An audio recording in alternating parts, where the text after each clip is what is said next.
बिस्मिल्लाहिर्रहमानिर्रहीम। अस्सलाम वालेकुम, खुश आमदीद लाहौरी लाइफस्टाइल में। तो कैसे हैं आप सब? उम्मीद करती हूँ आप सब खैर खैरियत से होंगे और अल्लाह पाक हम सबको अपने हिफ्ज़ व ईमान में रखे, आमीन। इसी दुआ के साथ आज की वीडियो स्टार्ट करते हैं। तो आज जो है टाइम हो रहा है कोई 1-2 बजे का। तो बेटे को लंच चाहिए था, तो मैंने रात को काले चने बनाए थे। तो अभी वो कह रहा था कि मम्मा मुझे रायता बना के दें साथ में। तो उसने ना मुझे रायते की फरमाइश की थी, तो दही पड़ा हुआ था। तो मैंने फिर चने निकाले, चने निकाल कर धो लिए। तो ये 1-2 बार मैं पहले भी बना चुकी हूँ और बता भी चुकी हूँ कि ये मेरा बड़ा बेटा जो है वो बहुत पसंद करता है ये काले चने का रायता, और बनता भी बहुत मज़े का है। तो इसमें बस मैं दही इसको फेंट लूँगी अच्छी तरह से, तो फिर इसमें शामिल कर दूँगी चने।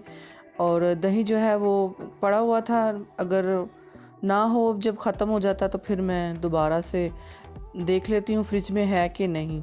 जब होता है तो फिर मैं नहीं उसको जमाती, अगर ना हो तो फिर मैं उसको जमा देती हूँ कि चलो किसी ना किसी तरह से ये खाया जाएगा। तो दूध तो वैसे कोई पीता नहीं है, तो इसीलिए दही का इस्तेमाल जो है वो मैं बच्चों को खाने में देती रहती हूँ कि किसी ना किसी तरह से बच्चे किसी तरह खा लें। तो यहाँ पर मैं दही जो है वो अच्छी तरह से बीट कर लूँगी। फिर इसमें डालूँगी चने। थोड़ा सा दही जो है वो मैं निकाल लूँगी, क्योंकि मैंने दही जमाने के लिए और एक्स्ट्रा नहीं था दही, तो मैं इसी में से निकाल कर थोड़ा सा रख लूँगी, बाकी जो है वो मैं यूज़ कर लूँगी।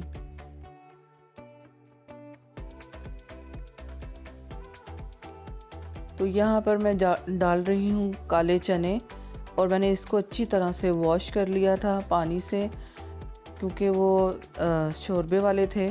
जब रात को बनाए थे तो रात को सालन खा लेते हैं, लेकिन नेक्स्ट डे जो है ना वो यही कहेंगे बच्चे कि हमें ना रायता बना दें। तो फिर वो जो है रायता बड़े शौक से खाते हैं। तो इसमें मैंने सिंपल बस चने धोकर डाल दिए हैं, और चॉप किया हुआ मैं प्याज इसमें डालूँगी, और चॉप किया हुआ टमाटर, और एक हरी मिर्च जो है वो भी चॉप की हुई मैं डाल दूँगी इसमें, और सिंपल मसाले नमक, लाल मिर्च और गरम मसाला। बस इसके बाद और इसके अलावा कुछ नहीं जाता। तो वो मैं इसको लंच वगैरह दे रही थी, तो यहाँ पर ग्रोसरी मुझे चाहिए थी, कुछ घर में थोड़ा सा सामान चाहिए था। तो अब मुझे 2-4 चीज़ें चाहिए थी, लेकिन एक बच्चे ने बोला मेरे लिए ये चीज़ें मंगवा दें, दूसरा बच्चा आया मैं क्यों पीछे रह जाऊँ, मेरे लिए भी ये मंगवा दें, मुझे ये खाना है। और तीसरा भी कहता मैं क्यों पीछे रहूँ, मुझे भी ये चाहिए। तो यहाँ पर तीनों बच्चों की फरमाइश पर मैंने 2-3 चीज़ें मंगवाई, और बच्चों ने भरमार शुरू कर दी, अपनी अपनी सारी ग्रोसरी जो है ऑर्डर कर दी।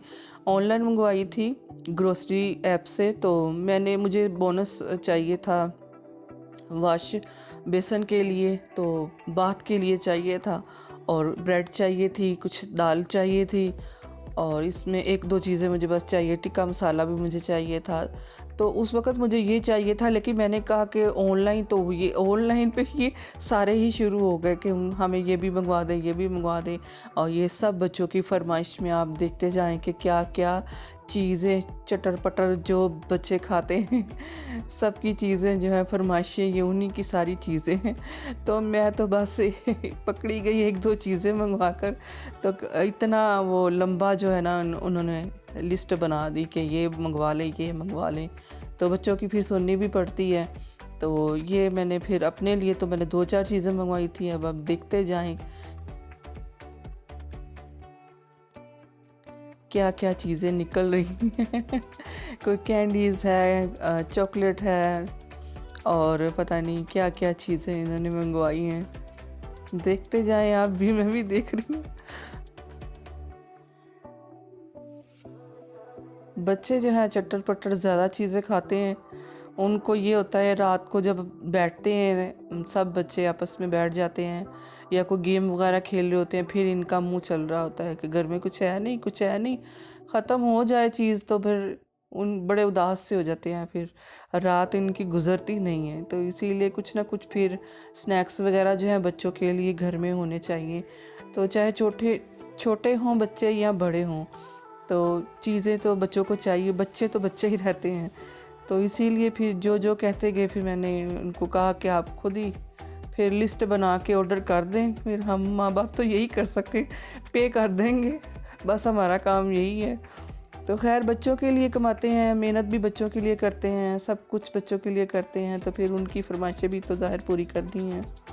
तो यहाँ पर उनकी कैंडीज़, चॉकलेट और कपकेक वगैरह सब कुछ हाज़िर है, अपनी अपनी पसंद से सब कुछ मंगवा रहे थे। मैंने कहा मैंने तो बस एक छेड़ ही दिया है मैंने एक बात को कि मैं ग्रोसरी ऑनलाइन, मुझे ये 2-4 चीज़ें चाहिए तो क्या जाना है, तो चलो ऑनलाइन मंगवा लेते हैं। और ग्रोसरी ऐप्स भी जो है वो बहुत अच्छा है, और मैंने 2 बार मैंने पहले भी मंगवाया था। आज मेरे अल्फाज जो हैं वो उल्टे हो रहे हैं, लेकिन मैं कट नहीं करती हूँ। जो एक ओरिजिनल चीज़ होती है वो अच्छी लगती है, कि आप बार बार कट करके आप एक लाइन बना बना कर आप बोले नहीं। मैं ओरिजिनल जो चीज़ है वो मैं वही शेयर करती हूँ, जो मुझसे बोला जाता है मैं वही करती हूँ। तो मैं इसको चेंज नहीं करती, कट नहीं करती। तो इसीलिए जब मैं उल्टा कोई अल्फाज जब बोल देती हूँ तो इसको प्लीज़ इग्नोर कीजिएगा, और एक ये नेचुरल चीज़ है, कोई ये दिखावा नहीं है। तो यहाँ पर जी सारी ग्रोसरी वगैरह निकल आई है, और मैंने तो बस 2-4 चीज़ें मंगवाई थी। तो कुछ सामान जो था वो दराज मॉल से, वो भी सुबह सुबह आ गया था। तो ये तो 2 बजे का टाइम है। तो यहाँ पर मैंने ये सामान मंगवा लिया था, लेकिन सुबह जो आया था सामान वो मैंने वैसे ही रखा हुआ था। तो मैंने कहा चलो ये भी आपके साथ शेयर कर लिया जाए। ये मैंने ईद से पहले भी ये चीज़ मैंने मंगवाई थी। जो स्टोव के ऊपर जो कवर लगता है, सिल्वर पेपर लगता है ना, तो वो मैंने मंगवाया था। और बर्नर के ऊपर रखने के लिए भी, कवर करने के लिए भी, वो भी मैंने मंगवाया था। तो आपने देखा होगा मेरे ईद के व्लॉग में, मुझे ये था कि ईद के दिनों में जो है काफ़ी काम होता है, तो फिर वो बार बार जो है ना स्टोव साफ़ नहीं करना पड़ता, इतनी मेहनत नहीं करनी पड़ती। तो ये जो है ये बर्नर के ऊपर रखने के लिए है। ये गोल गोल बने हुए हैं दायरे से, तो उसके ऊपर कवर हो जाता है। तो ये वो है। और बाकी जो है वो सिल्वर पेपर भी है जो ऊपर बिछाने के लिए है, तो वो भी मैंने मंगवाया था। तो मैंने कहा चलो एक बार फिर मंगवा लेती हूँ, क्योंकि मुझे काफ़ी आसानी रही थी। तो 1 वीक तो मेरा गुजर गया था उसके साथ अच्छा खासा। तो फिर ये था कि फिर मैंने बाकी बच गया था, तो मैंने फिर इस्तेमाल कर लिया। तो अब वो ख़त्म हुआ था, तो मैंने कहा चलो एक मर्तबा और मंगवा लेते हैं, थोड़ी सी आसानी हो जाती है। लेकिन मेरा स्टोव जो है मुझे वो बिल्कुल पसंद नहीं आया, क्योंकि जो बर्न होते हैं जहाँ से आग निकलती है, वो चीज़ वो इर्द गिर्द जो दायरा बना होता है ना, वो डीप होना चाहिए। वो डीप होता है ना, तो बाहर जो स्टोव है ना सारा बिल्कुल नीट क्लीन रहता है। कोई एक कतरा भी गिरे ना तो वो उसके अंदर ही रहता है, तो वहीं से हम साफ़ कर लेते हैं और चमाता है। लेकिन जो मेरे वाला स्टोव है वो बर्नर के ऊपर से ही, वो मैं आपको दिखाऊंगी कभी कि कैसे वो ऊपर है। तो फिर वो जो है ना बिल्कुल भी वो एक कतरा भी गिरे तो सारा स्टोव गंदा हो जाता है। तो यहाँ पर वो मैंने मंगवा लिया था, और मैंने इसीलिए मंगवाया था कि सारा जो स्टोव है ना वो गंदा कर देता है। तो यहाँ पर स्पीकर मंगवाया था बेटी ने, ये उसकी पसंद थी जी, मुझे स्पीकर चाहिए अपने रूम के लिए। तो ये लाइटिंग वाला है, बबलिंग करता है, लाइटिंग बहुत प्यारी होती है इसकी, और ये मोबाइल के साथ कनेक्ट भी हो जाता है, और ये म्यूज़िक के साथ भी चलता है। और इसका हर कलर जो है ना इसमें वो आता है, चाहे आप एक लाइट कर लें या लैंप आप समझ लें कि लैंप की भी इसकी भी वो बन जाता है लैंप भी। तो यहाँ पर मैं अब आपको वो दिखा रही हूँ। तो उम्मीद करती हूँ आपको ये वीडियो अच्छी लगी होगी। अच्छी लगी है तो इसको लाइक कीजिए, शेयर कीजिए, सब्सक्राइब कीजिए, और फिर मिलते हैं एक नई वीडियो के साथ। तब तक के लिए अल्लाह हाफिज़।